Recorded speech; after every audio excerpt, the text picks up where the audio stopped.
My name is Severin Lindstrand, and in this video, I'll explain how shifts in aggregate demand can lead to economic booms and apply this to Taiwan's semiconductor boom during the global chip shortage. Aggregate demand, or AD, represents the total demand for goods and services in an economy. It has four main components: consumption, investment, government spending, and net exports. The AD curve slopes downwards because at lower price levels, people demand more goods and services.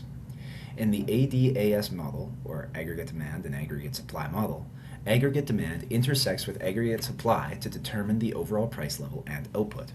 When aggregate demand increases, the AD curve shifts to the right, leading to higher output and economic growth in the short run. If the increase is large enough, it can create an economic boom. A real-world example is Taiwan during the global semiconductor shortage between 2020 and 2022.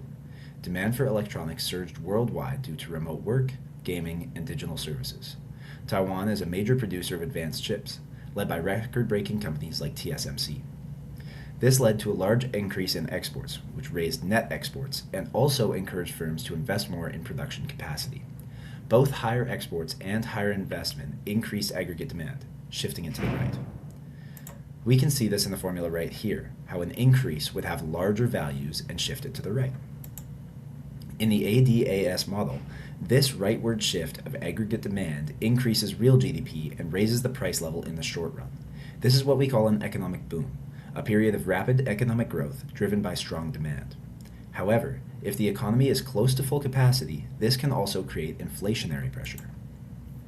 Inflationary pressure is the forces driving up the general price level of goods and services, often resulting from high demand or rising production costs.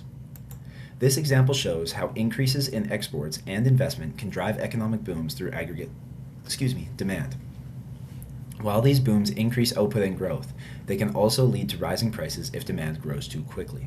Understanding shifts in aggregate demand helps explain why economies expand and the challenges that can come with that growth. Thank you very much. My name was Severin Lindstrand.